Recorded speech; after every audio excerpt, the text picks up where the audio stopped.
बिहार में चुनाव आयोग पर उठते सवाल अब और ज्यादा गंभीर होते जा रहे हैं। लगातार आ रही खामियों पर महागठबंधन की तरफ से तेजस्वी यादव ने चुनाव आयोग से सवाल पूछे थे। इसी कड़ी में कांग्रेस की तरफ से भी अब इस पर सवाल पूछे गए हैं, जहां पर कांग्रेस ने अपने एक्स अकाउंट से पोस्ट करते हुए लिखा, बीजेपी, जेडीयू और चुनाव आयोग ने मिलकर बिहार चुनाव को मजाक बना दिया है। ठीक चुनाव से पहले स्पेशल इंटेंसिव रिवीजन यानी एसआईआर लेकर आए और वोटरों की जांच करने लगे, लोगों से कागज मांगने लगे। अब खबर है कि इस प्रक्रिया में भारी गड़बड़ी चल रही है। बीएलओ लोगों को धमकाकर अवैध वसूली कर रहे हैं।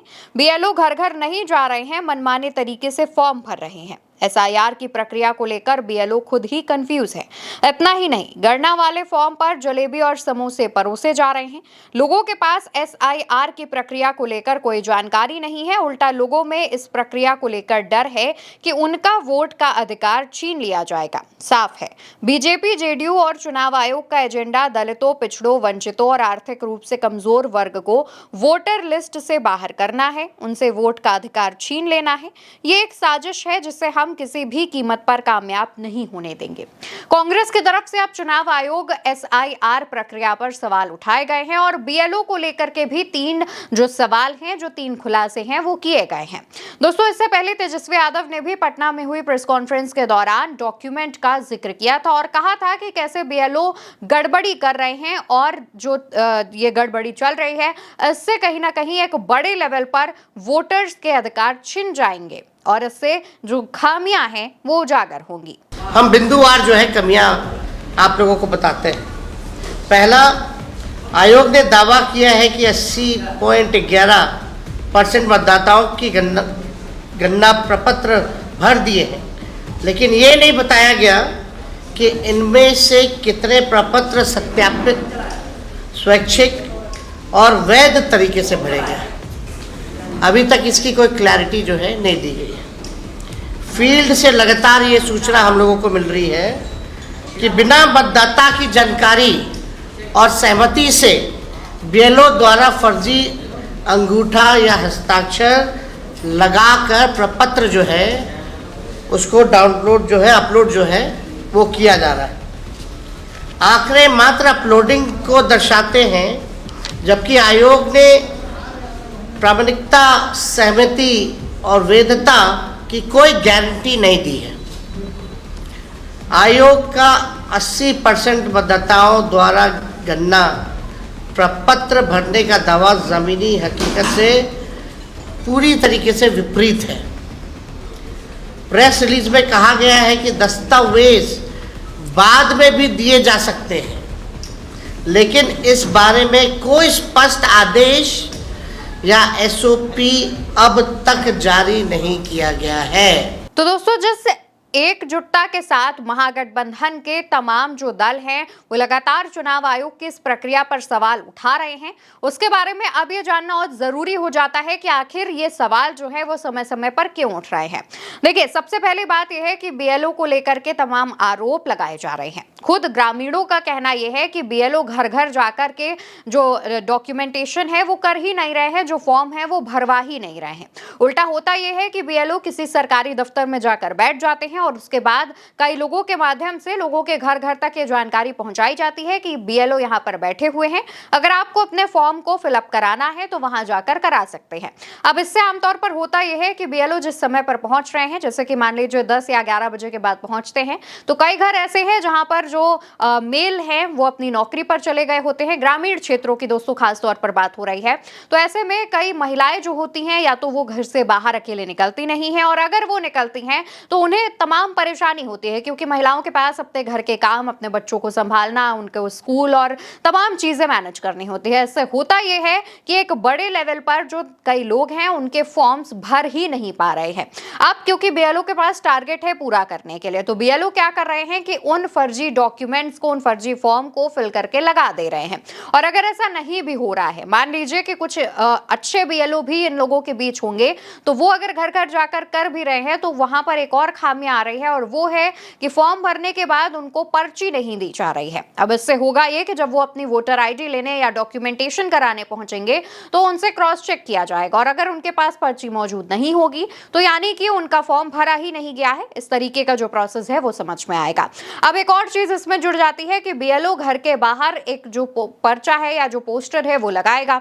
अगर वो नहीं लगा होगा तो इसका मतलब साफ है कि या तो बीएलओ यहां तक पहुंचा नहीं है या फिर उन लोगों का जो रजिस्ट्रेशन है वो हुआ नहीं है। अब इसमें भी बड़ी खामियां नजर आ रही हैं। अभी तेजस्वी यादव ने भी अपने प्रेस कॉन्फ्रेंस में 2 वीडियो दिखाए थे, जहां पर देवघर में बीएलओ वाले जो फॉर्म है, जो चुनाव वाले फॉर्म है, उनमें जलेबियां बेची जा रही हैं, तो दूसरी तरफ एक हाईवे में वो फॉर्म पड़े हुए हैं, जमीन पर ऐसे लोट रहे हैं। तो ये तमाम चीजें जब सामने आती हैं तो जाहिर तौर पर सवाल उठने शुरू हो जाते हैं, और इसी को देखते हुए विपक्षी महागठबंधन अब ये सवाल उठा रहा है। उसका कहना यह है कि चुनाव आयोग मिल करके भाजपा के साथ मिल करके ये खेल कर रहा है, ताकि बिहार में चुनावों से पहले तमाम सीटों पर जो मतदाता हैं उन्हें प्रभावित किया जाए। अब दोस्तों, ये जो फॉर्म्स को लेकर के तनातनी चल रही है या फिर ये जो तमाम जानकारियां सामने आ रही हैं, उसमें एक बड़ी बात यह है कि अगर इसी तरीके से ये जो गलतियां हैं, ये जो खामियां हैं वो होती रहेंगी, तो बिहार में करीब 1% जो वोटर्स हैं वो चुनाव में वोट करने से वंचित रह जाएंगे, यानी वो वोट किसी न किसी कारण की वजह से नहीं डाल पाएंगे। सुनने में ये 1% जितना कम लग रहा है, आंकड़ों के खेल में उतना नहीं है।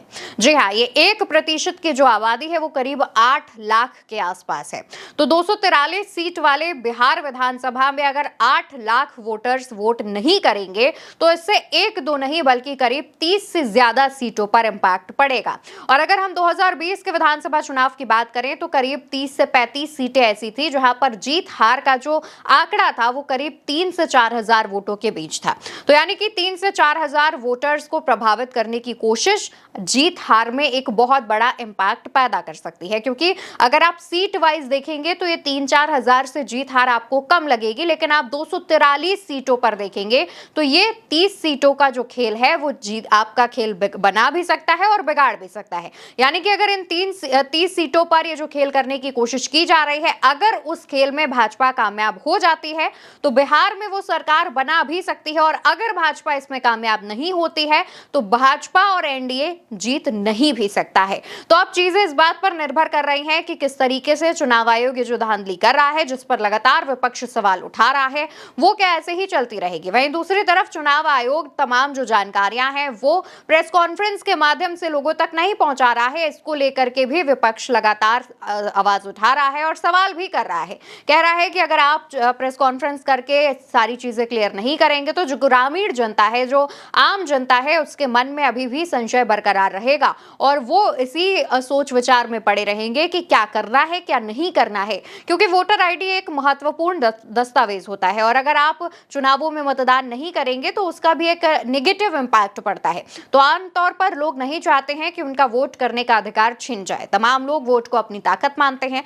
तो ऐसे में अगर चुनाव आयोग की तरफ से ये जो तमाम प्रक्रिया चलाई जा रही है एसआईआर से रिलेटेड, अगर वो फॉर्म समय पे भर के और सही फॉर्म डॉक्यूमेंट्स के साथ नहीं जमा करेंगे तो करीब 8 लाख वोटर्स पर ज्यादातर इंपैक्ट पड़ेगा।